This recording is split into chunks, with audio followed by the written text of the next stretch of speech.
Le Paris Saint-Germain, à quelques heures peut-être des huitièmes de finale de la Ligue des Champions. Ce soir, Paris n'aura besoin que d'un match nul face à l'Olympiakos pour se qualifier. Des Parisiens pleins d'ambition et qui se voient déjà plus loin. Je pense qu'on a la qualité, on a l'envie. L'ambition du club, c'est aussi de gagner la Champions League. On va tout donner pour être là-bas. La qualité, on a. Et je pense que après ça joue beaucoup de choses dans la compétition, que c'est la compétition plus difficile de gagner. Ambition donc, on l'a dit, totalement assumée à Paris. Le PSG est désormais un club qui s'inscrit dans la durée, qu'il s'agisse d'ailleurs des hommes ou du stade. Laurent Blanc en grande discussion avec Nasser Al-Khelaifi.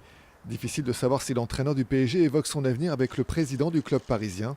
Selon nos informations, en cas de qualification ce soir pour les huitièmes de finale de la Ligue des Champions, une prolongation de contrat pourrait être proposée à Laurent Blanc.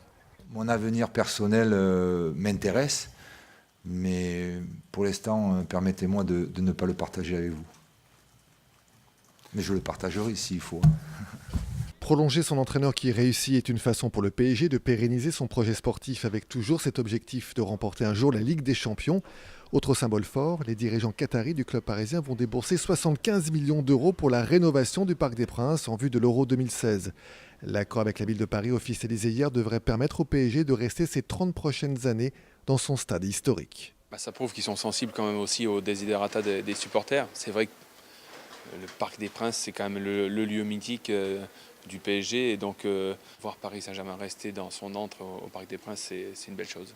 Marqué d'ici quelques années les esprits par son histoire, son palmarès, le PSG ambitieux est décidé à mettre les moyens pour devenir l'un des plus grands clubs européens. Et un grand club européen, l'OM n'en est plus un, en tout cas pas cette saison. Marseille battu 2-0 hier soir sur le terrain d'Arsenal. Le premier but a été encaissé dès la 33e seconde.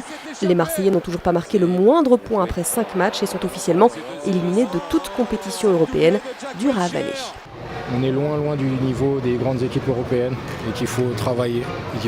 On se prend souvent pour des grands joueurs et pour des très bons joueurs, mais quand on voit ce qu'il y a en face, on n'est pas des grands joueurs, on n'est pas des très bons joueurs. Dans ce groupe, Dortmund s'est replacé après une victoire à 3-1 contre Naples. Chelsea est qualifié malgré une défaite 1-0 à Bâle. Le Barça a été battu 2-1 sur le terrain de l'Ajax Amsterdam. Le torchon brûle toujours entre Nikola Karabatic et son ex-club Montpellier. Karabatic a quitté le club il y a pratiquement un an et il réclame maintenant de l'argent, 58 000 € qui correspondent à des primes d'intéressement. Le joueur compte aller jusqu'au prud'homme. Tout ça crée encore beaucoup d'agitation autour du club déjà éclaboussé par l'affaire des paris, ce qu'on déplore d'ailleurs au sein de Montpellier. Je ne cherche pas du tout à dire non, cet argent-là, voilà. Simplement, il n'est pas versé actuellement pour certaines raisons. Alors on verra après la décision que choisissent les dirigeants et les avocats du club. Est-ce que le prud'homme nous assigne à les payer immédiatement? Est-ce qu'il peut y avoir des provisions sur ces paiements? C'est une autre affaire.